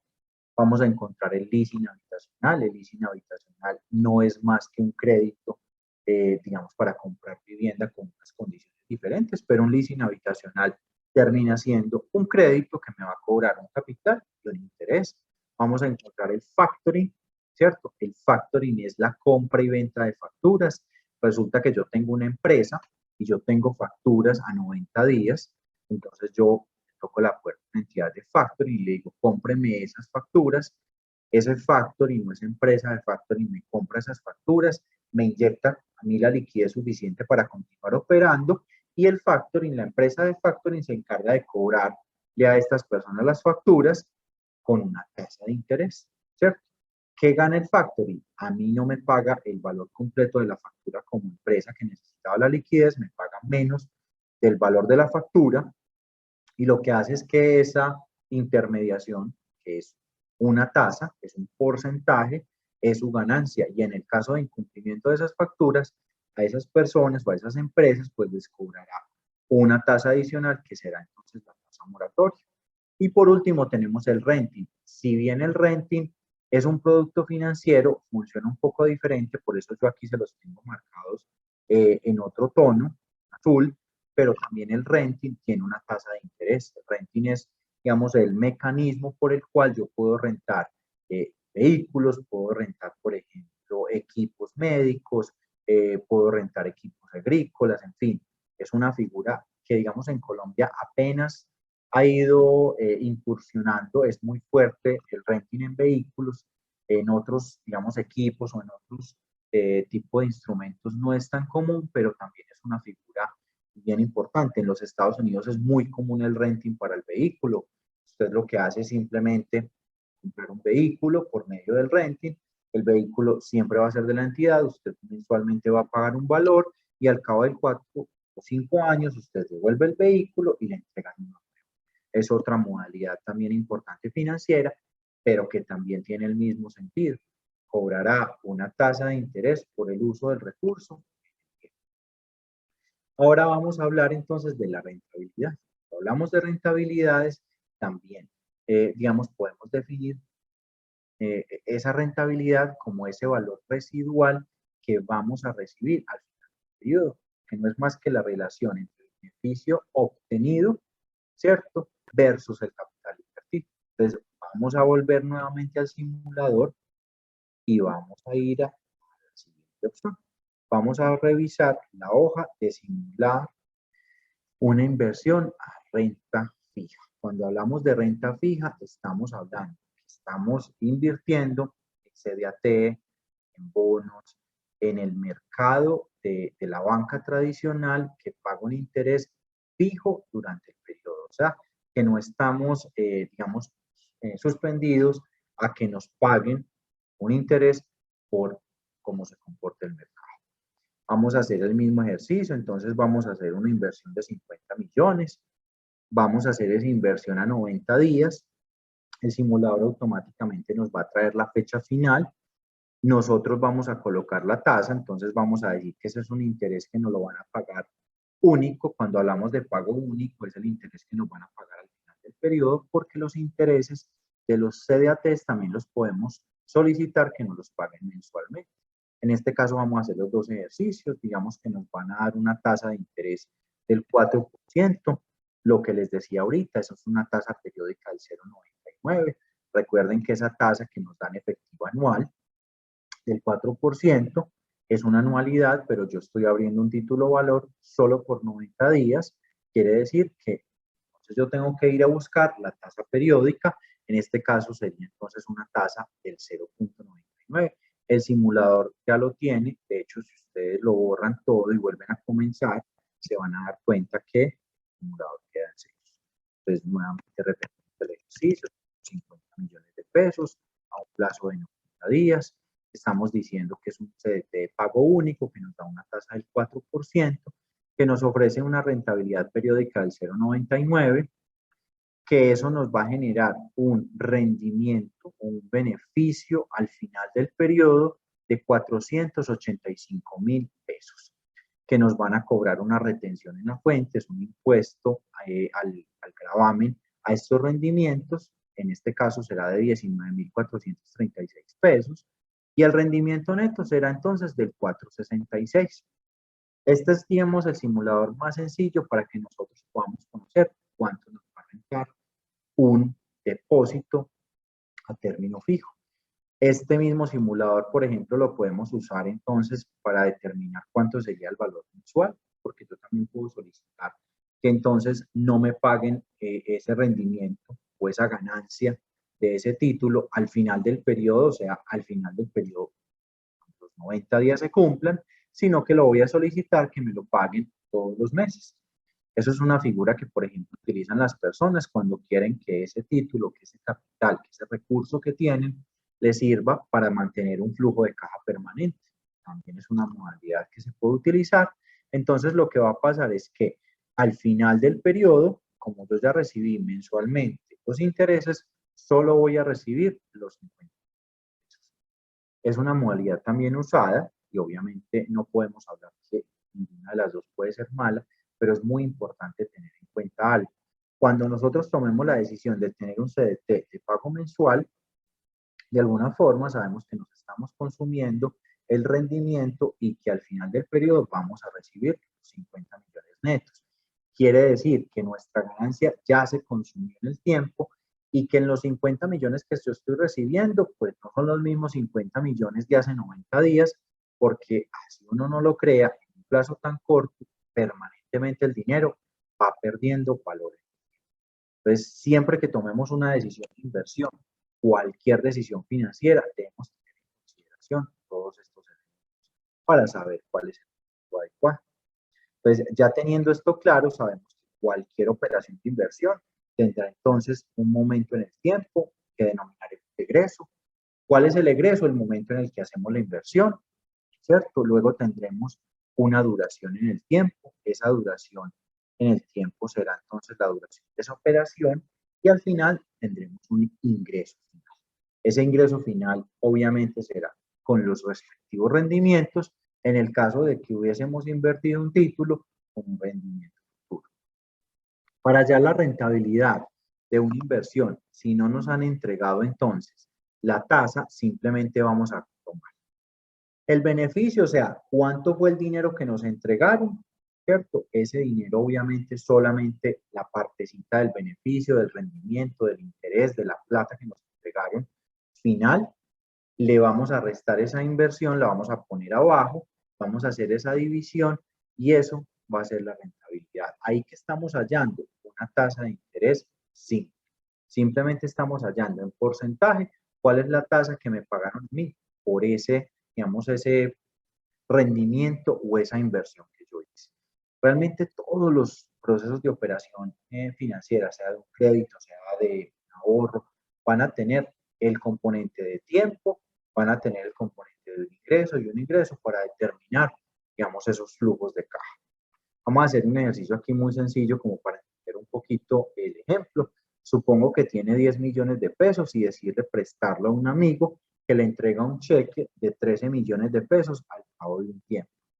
Es el mismo ejercicio que acabamos de hacer para determinar cuál es entonces la tasa de interés que pactamos. Lo que vamos a hacer es que vamos a colocar esos 3 millones de pesos en la parte superior de la operación matemática y los 10 millones de pesos en la parte inferior para determinar cuál será ese retorno. En este caso sería una tasa del 30%. A eso lo vamos a denominar ¿qué? Como el interés simple. Siempre que hagamos cualquier operación financiera, debemos tener en consideración que el uso del dinero en el tiempo va a tener un rendimiento y ese interés, ese rendimiento que tengamos al final es lo que vamos a denominar intereses. Y por último, vamos a tocar un tema bien importante que es la evaluación financiera de proyectos. Cuando hagamos una evaluación financiera de proyectos, obviamente no vamos a tener todo el conocimiento técnico para hacerlo, pero vamos a, digamos, a analizar unos aspectos indispensables. Vamos a analizar un componente que es el de mercado, que lo hemos analizado, lo hemos hablado. Cuando hagamos una inversión, sea cual sea, vamos a analizar las condiciones del mercado.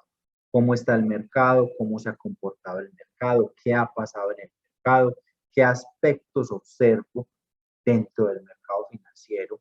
Entonces, digamos, de alguna forma ir y explorar qué está pasando en el mercado para poder determinar el momento específico en el que va a ser la inversión.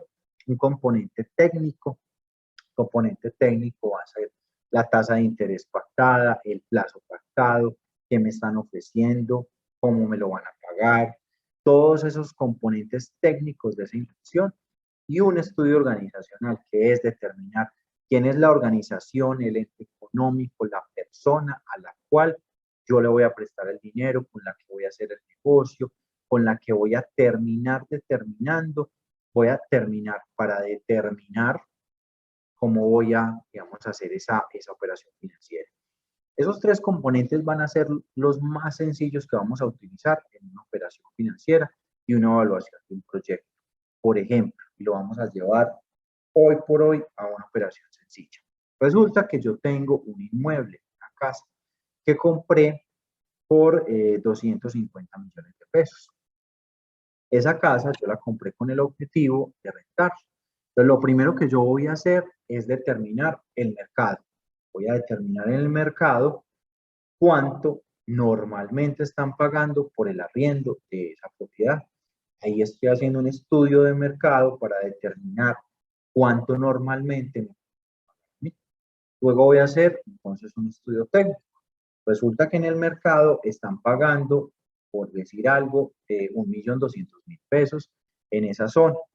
Voy a hacer técnicamente un estudio de, bueno, esos recursos, ese 1.200.000, me alcanzará para pagar el impuesto predial, me alcanzará para pagar la administración, me alcanzará para hacerle mantenimiento una vez al año.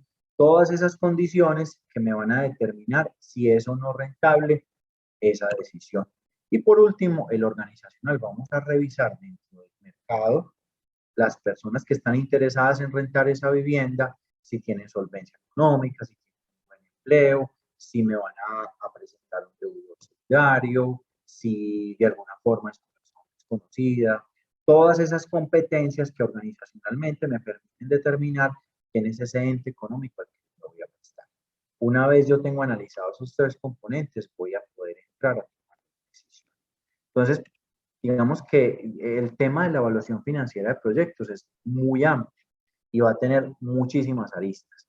Pero de alguna forma lo que quiero explicarles aquí de manera muy sencilla es esos aspectos simples que me van a permitir a mí tomar una buena decisión a la hora de hacer cualquier tipo de inversión o a la hora de rentar algo o de pretender que esa inversión que yo haga me genere unos rendimientos. Entonces, para determinar eso, voy a hacer algo muy sencillo, que son los flujos de caja de un proyecto de inversión. Entonces, nos vamos a parar en el simulador que tenemos acá. Resulta que para nosotros poder determinar los flujos de caja de un proyecto, yo debo de pararme digamos, en un momento clave y es el costo de oportunidad. El costo de oportunidad es la tasa efectiva anual que me podrían pagar a mí por esa inversión. Entonces resulta que vamos a hacer el siguiente ejercicio. Yo voy a comprar una casa que cuesta 250 pesos, ¿cierto? Y a mí el mercado financiero, por esos 250 millones de pesos, a 12 meses en un CDT me va a pagar una tasa del 5%, ¿cierto? Por un plazo de 12 meses. Entonces, el mercado me da una, digamos, una oportunidad financiera en la que me dice que por ese recurso le voy a pagar 7% a 12 meses. Y que de alguna forma ese valor final que me van a entregar a mí, me lo van a entregar al final del periodo. Entonces, lo que voy a hacer yo es comparar esa inversión, lo que me pagaría ese título valor, aquí en este simulador vamos a poner 250, lo vamos a poner entonces a 12 meses, lo vamos a poner al final del periodo, o sea, pago único, y vamos a poner tasa del 7%. A mí por esa inversión de 250 millones de pesos, me van a pagar al final 25 millones de pesos. Y ahora entonces yo voy a, digamos, hacer aquí una simulación. Si yo esos 250 millones de pesos los invirtiese, por ejemplo, en arrendamiento de un inmueble. Entonces vamos a hacer el ejercicio, los 250 millones de pesos. Y resulta que a mí me van a entrar de ingresos 1.200.000 porque ese es el valor que yo lo voy a rentar. Entonces ese 1.200.000 lo voy a poner aquí hasta el final del periodo. Pero adicionalmente yo voy aquí a determinar los egresos. Resulta que yo por ese inmueble mensualmente voy a tener que pagar 300.000 pesos entre administración y entre predial y otros gastos.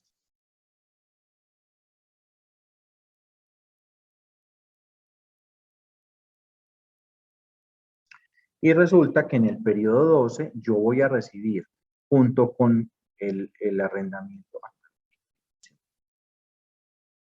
12 millones, no, 50%. Entonces llenamos el simulador. En el periodo 12 yo voy a recibir el inmueble. O sea, a mí me van a entregar ese inmueble. ¿Por qué? ¿Por qué ese contrato de arrendamiento? Pues solo por 12 meses. Quiere decir que esa inversión que yo tengo, que a mí el mercado me pagaría un 7%, a mí ese negocio mensualmente me va a pagar una tasa del 0.32%. El proyecto que yo, digamos, pretendo hacer de arrendamiento no es rentable comparado con el costo de oportunidad. Entonces, vamos a recapitular para que lo entendamos. Cuando yo estoy analizando flujos de caja para poder determinar el valor neto actual o el valor presente del dinero para comparar una inversión A con una inversión B, debo de tener la tasa de interés que me pagarían por la inversión A. En este caso, la inversión A que yo tengo sería invertir esos 250 millones de pesos ¿en qué? En un título valor, en un CDAT que me va a pagar una tasa del 7%, quiere decir que me va a pagar una tasa periódica del 0.23%. Eso voy a entrar a compararlo con un flujo de caja ¿de qué? De un proyecto de arrendamiento en el cual yo compré un inmueble que costó 250 millones de pesos, que me va a pagar mensualmente 1.200.000 y que al final del periodo 12 yo voy a tener mi mismo inmueble de 250 millones de pesos, ¿cierto? Menos los egresos. Bueno, aquí es importante en el periodo 12 obviamente agreguemos el valor del arrendamiento porque hasta ese periodo van a pagar arrendamiento. ¿Cierto? Entonces yo al final del periodo 12 voy a recibir un neto y por consiguiente el valor real que yo voy a recibir mensualmente de ese flujo de caja va a ser hoy por hoy de 939 pesos, de ese 1.200.000. ¿Qué pasa con este proyecto de inversión? Como yo este proyecto de inversión lo estoy comparando con una mejor opción, ese proyecto de inversión no sería rentable.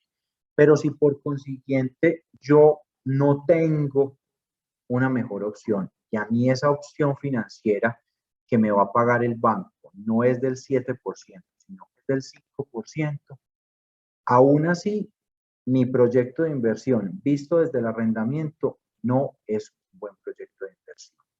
Entonces, ¿por qué les quiero mostrar este ejercicio? Porque cada vez que nosotros hagamos o que tomemos una decisión financiera, debemos revisar muy bien los flujos de caja de ese proyecto para determinar cuál es el mejor momento, cuál es la mejor alternativa que yo estoy teniendo.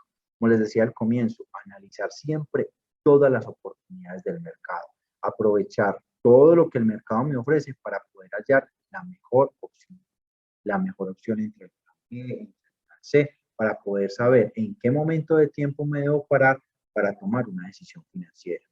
Paola, no sé si tengamos alguna inquietud sobre todo este tema que sé que es un poquito complejo. Sí, Víctor, tenemos una inquietud acá de la doctora Diana Carolina. Sí. ¿Por qué encuentro tasas efectivas anuales en números negativos, pero me arroja valorización? Es decir, que parece aumentar el valor inicial en un momento dado con una inversión.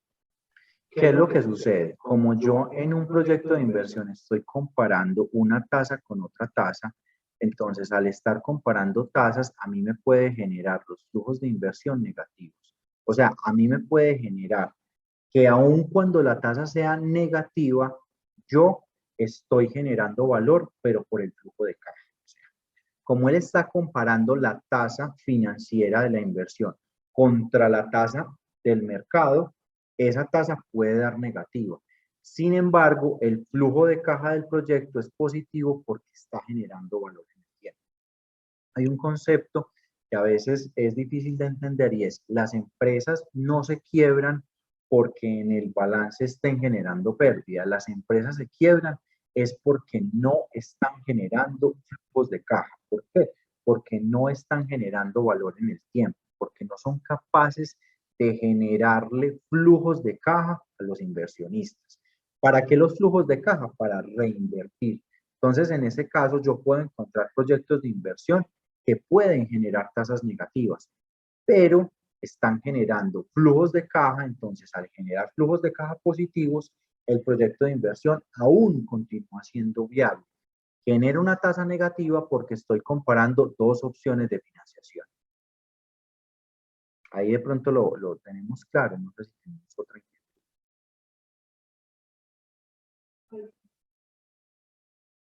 Bueno, ahí tenemos, digamos, dos conceptos.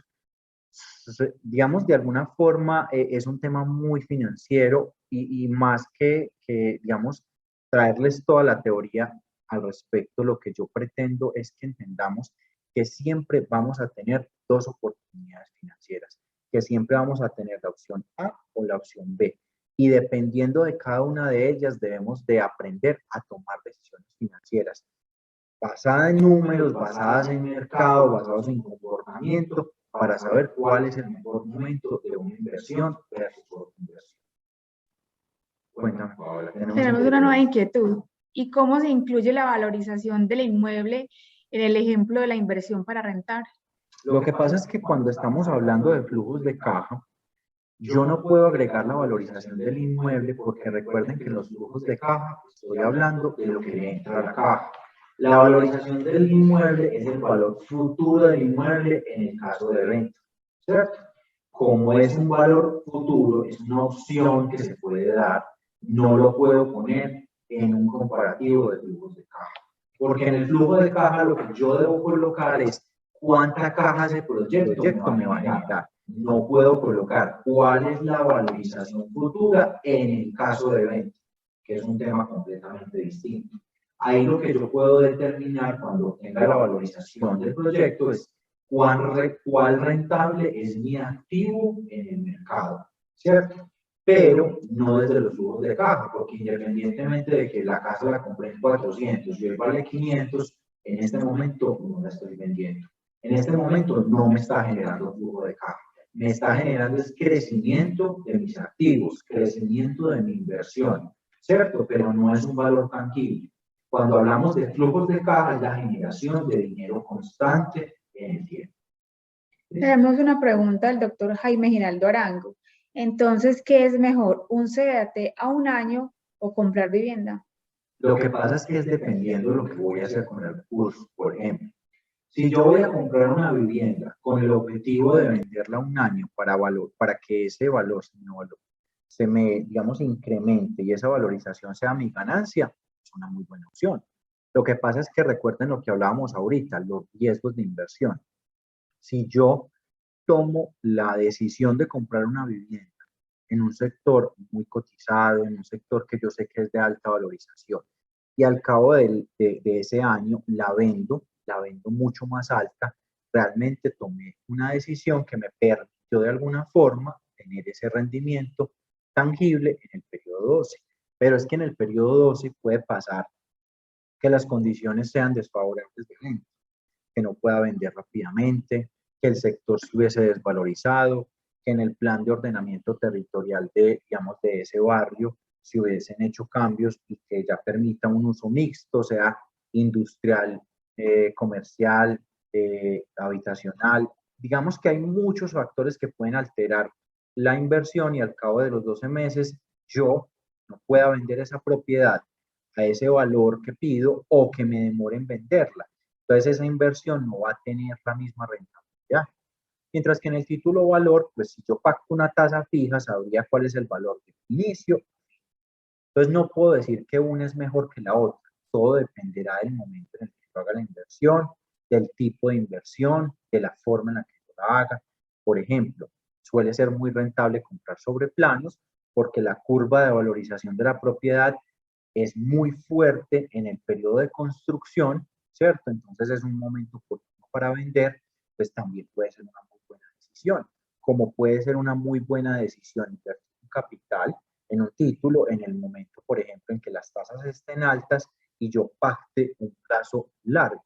¿Por qué? Porque me va a garantizar que en un plazo largo, independientemente de lo que pase con el mercado, si yo pacte una tasa fija, a mí sí me van a pagar esa tasa. Entonces todo va a depender del tipo de inversión, del momento de la inversión y obviamente el apetito al riesgo del inversionista. Tenemos otra inquietud. Paola. Bueno, entonces, continuando obviamente con la presentación y ya para finalizar, yo creo que estamos absolutamente claros de esa pregunta que hicimos al final. No es lo mismo recibir 1 millón dentro de un año que recibirlos hoy. Si yo recibo ese millón hoy y no hago ninguna inversión con el recurso, no hago ningún tipo, digamos, de decisión con ese dinero, no analizo qué puedo invertir, pues evidentemente estoy destruyendo valor en el dinero. Entonces siempre hay que tener en consideración que cada vez que tomemos una decisión financiera, debemos analizar todas las condiciones del mercado, debemos analizar todas las condiciones que el entorno económico me ponga para tomar la mejor decisión, en el momento indicado, a la hora indicada y que me permita que lograr libertad financiera. Entonces, creo que aquí tenemos supremamente clara la respuesta, no es lo mismo.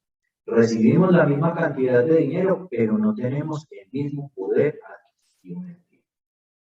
Una reflexión final, y como dicen por ahí, el cuerpo no existe nada más que para hacer circular la sangre, existe para vivir, para soñar y para crear, así mismo funciona el dinero. Existe para servir a la sociedad, para completar visiones, para hacer realidad lo material, para construir lo que se sueña o lo que nosotros imaginamos. El dinero es solo, digamos, ese mecanismo para llegar a ello. No puede volverse únicamente el dinero. O sea, el dinero no puede ser el único objetivo que tengamos, sino que debemos construir sobre lo construido, como dicen por ahí. ¿Para qué? Para aprender a utilizar el dinero como ese medio para lograr esos objetivos. Pero que el único objetivo no sea el dinero. ¿Por qué? Porque eso no nos va a permitir tomar decisiones financieras adecuadas, o por lo menos conscientes. No sé si, Paola, si tenemos alguna otra inquietud. No, Héctor, por el momento no. Bueno, no, a todos, muchísimas gracias. Deseamos que este ejercicio hubiera sido enriquecedor para todos, que hubiésemos logrado coger algunos conceptos que a todos nos sirvan. Desde la cooperativa estamos prestos a ayudarlos en lo que necesiten para resolver todas las inquietudes. Les agradecemos mucho el espacio y por habernos acompañado hasta el final.